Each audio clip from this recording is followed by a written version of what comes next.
Hello good morning friends, welcome back to my channel. तर कशा आहात तुम्ही सगळे? आय होप तुम्ही सगळे खूप छान आणि मस्त मजेत असणार। आणि तुम्ही चॅनलवर पहिल्यांदाच आले असेल तर प्लीज चॅनलला लाईक शेअर सबस्क्राईब नक्की करा। सो चला, आजचा व्हिडिओ जो आहे तो किचनमध्ये काम करणाऱ्या गृहिणींसाठी आहे। म्हणजे खूप छान मी आज या व्हिडिओमध्ये किचन कायम स्वच्छ कसं ठेवायचं यावर जे आहे किचन टिप्स आणि ट्रिक्स मी काही तुम्हाला सांगणार आहे। तर चला व्हिडिओला सुरुवात करूया।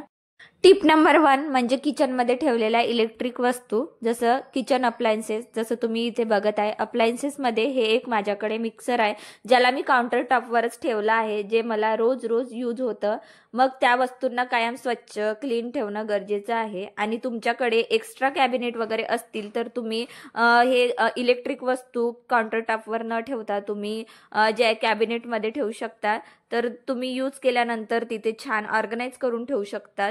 सध्या माझ्याकडे एक्स्ट्रा जागा नाही, म्हणून मी इथे काउंटर टॉपवरच ठेवलेला आहे। आणि त्याला पण असं छान पुसून काढणं खूप गरजेचं आहे, कारण काउंटर टॉपवर असलेली वस्तू प्रत्येक वस्तूकडे आपलं लक्ष जातं, त्यामुळे त्या वस्तूला छान क्लीन ठेवणं खूपच गरजेचं आहे, जे नेहमी क्लीन ठेवणं गरजेचं आहे। तर तुम्ही इथे हा स्प्रे बघू शकता, जो मी घरीच तयार केला आहे। त्यानंतर टिप्स नंबर 2 म्हणजे हे लायटर, सुरी, पकड, ज्या काही वस्तू किचनमध्ये सतत यूज होतात त्यांना पण असं क्लीन करून ठेवणं खूप गरजेचं आहे, कारण आपण नेहमी लायटर यूज करतो आणि आपले खूप खराब हात पण आपण लायटरला लावत असतो। मग तेच हातांनी जे आहे ते लायटर, सुरी, चाकू असं जे आहे ते वस्तू खराब होतात, त्यामुळे त्यांना पण छान असं क्लीन करून ठेवणं खूपच गरजेचं आहे।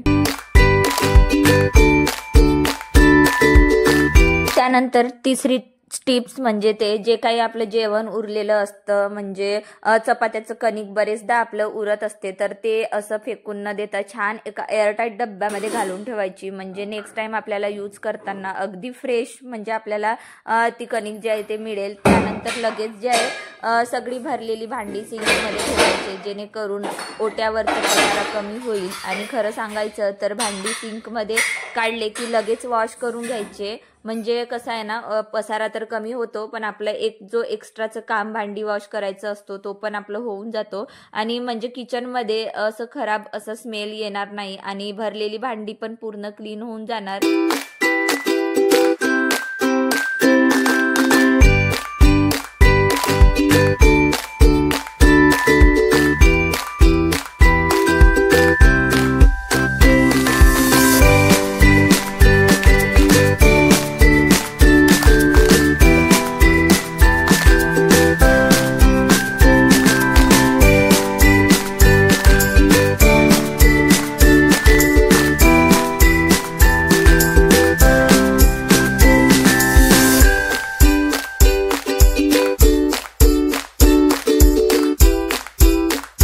त्यानंतर चौथी टिप्स म्हणजे गॅस शेगडी। स्वयंपाक झालं की स्वतःला अशी हॅबिट करून घ्यायची की भांडे वगैरे वॉश करून झाले की लगेच आपली गॅस शेगडी पण क्लीन करून घ्यायची। कधी कधी बरेच जणांकडे काचेची म्हणजे शेगडी असते, तर ते लोकांनी म्हणजे पूर्ण किचन क्लीन करून सुद्धा आपण असं म्हणजे गॅस शेगडी पुसू शकतो, कारण किचन कायम स्वच्छ ठेवण्यासाठी गॅस शेगडी कायम स्वच्छ असणं खूप गरजेचं आहे। इथे छान एका ओल्या कपड्याने पूर्ण गॅस म्हणजे शेगडी जी आहे ती क्लीन केली। त्यानंतर छान नेहमीचा जो माझा मॅजिकल हँड स्प्रे आहे तोच मी घेतला आणि पूर्णपणे जे आहे म्हणजे गॅस पूर्ण खालून वगैरे जे आहे ते पूर्ण असं क्लीन करून घेतलं। त्यानंतर कसं आहे ना, म्हणजे ही सवय लावूनच घ्यायची, गॅस शेगडी पुसल्यानंतर खालच्या बाजूने सुद्धा क्लीन करणं तितकंच गरजेचं आहे, कारण कधी स्वयंपाक करताना अन्न वगैरे खालच्या बाजूला पडते, ज्यामुळे किडे, मुंग्या, काक्रोच होण्याची शक्यता जास्तीत जास्त असते। म्हणून दररोज काउंटर टॉप क्लीन करताना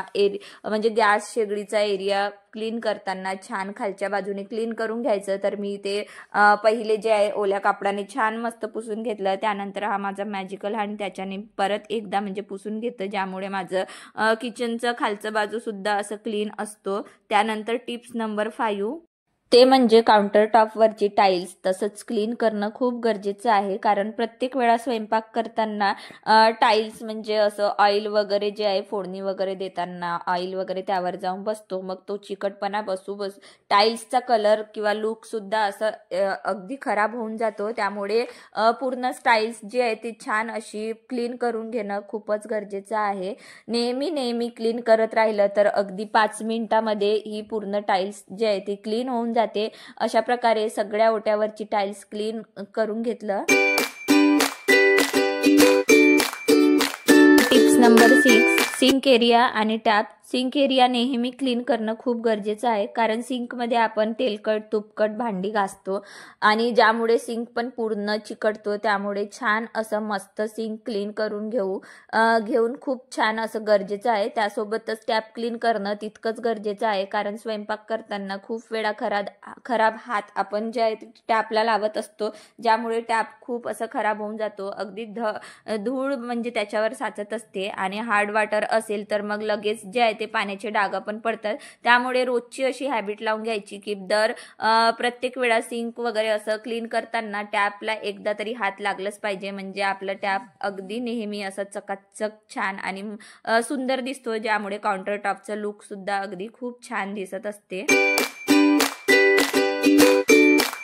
त्यानंतर टिप्स नंबर 7, काउंटर टॉपवरच्या ठेवलेल्या वस्तू. तर बघा, काउंटर टॉपवर आपण अशा रॅक ठेवतो, काही कंटेनर, मग त्यांना छान असं क्लीन करून घ्यायचं, म्हणजे स्वयंपाक करताना आजूबाजूचं छान मस्त असं क्लीन अँड चकाचक आपल्याला लुक जो आहे तो दिसत असते. आणि हे लक्षात ठेवा की सगळी क्लिनिंग करण्यासाठी फक्त 30 मिनिटे लागतात. रोजची 30 मिनिटे जरी आपण डेली किचन क्लिनिंगला दिलं तर बघा, आपलं किचन असं खूप काही जास्त डीप क्लिनिंग वारंवार करायची गरज पडणार नाही. आणि मग कोणीही आपल्या घरी आलं तरी आपलं घर जो आहे तो नेहमीच असं किचन प्रसन्न आणि सुंदर दिसत असतो. त्यामुळे अशा आपल्या डेली जीवनामध्ये अशा हॅबिट्स आपल्याला गृहिणींना तर लावायलाच हवी.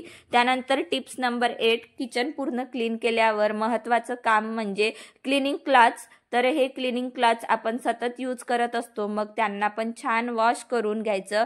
अशी स्वतःला सवय लावायची, हॅबिट्स लावायची की प्रत्येक वेळा म्हणजे साचवून ठेवण्यापेक्षा क्लिनिंग क्लॉथ्स जसं क्लिनिंग केलं तसं सिंकमध्येच आपण छान अगदी वॉश करून घेऊन म्हणजे उन्हामध्ये सुकवायला ठेवू शकतो, ज्यामुळे आपल्याला नेक्स्ट टाइम तीच क्लिनिंग क्लॉथ्स यूज मध्ये येणार. नंतर टिप्स नंबर 9, जेवणानंतरचं वेस्ट खरकट एका बाउलमध्ये गोळा करून घ्यायचं आणि तुम्ही हे गायला देऊ शकता, किंवा याच्यापेक्षा जर तुम्ही गार्डनर असाल तर तुम्ही कंपोस्ट खत तयार करू शकता. सो बघा, त्यानंतरची टिप्स आणि शेवटची टिप्स म्हणजे तर खूप महत्त्वाची टिप्स आहे, किचन रूमची टाईल्स छान झाडून घ्यायची आणि अगदी छान पुसून घ्यायचं, म्हणजे छान अशी म्हणजे किचनमध्ये जे आहे खूप सुंदर अशी वाइब्स जे आहे ते पॉझिटिव्ह वाइब्स येत असते. अगदी कानाकोपऱ्या किचनचं झाडून क्लीन करून घ्यायचं, म्हणजे आपल्या किचनचा लुक सुद्धा खूप छान दिसत असते. किचन नेहमी साफ असलं की बघा, घरात जास्त आजारपण येणार नाही, कारण जास्तीत जास्त आजारपण किचनमधूनच येत असतो. त्यामुळे स्वतःला आणि परिवाराला सुरक्षित ठेवण्यासाठी किचन क्लीन ठेवणं खूपच फायद्याचं. त्यामुळे किचनमध्ये जो म्हणजे प्रसन्नता जी येत असते, जी आपल्याला रोजच्या स्वयंपाकासाठी जे आहे ते किंवा कुठल्याही किचनमधलं काम करण्यासाठी स्वतःला आपल्याला मोटिवेट करत असते. तर चला, मी आता किचन क्लिनिंग टिप्स आणि ट्रिक्स सोबत माझा व्हिडिओ इथेच थांबवते. लवकरच फुल डे रुटीन व्लॉग येणार आहे चॅनलवर. तर चला, हा व्हिडिओ आवडला असेल तर लाईक करा, तुमच्या फॅमिली फ्रेंड्स सोबत शेअर करा. तुम्ही नवीन असेल चॅनलवर तर प्लीज चॅनलला सबस्क्राईब करा. भेटूया अशाच मस्त इंटरेस्टिंग व्हिडिओमध्ये. तोपर्यंत तुम्ही स्वतःची काळजी घ्या. So bye friends, have a nice day.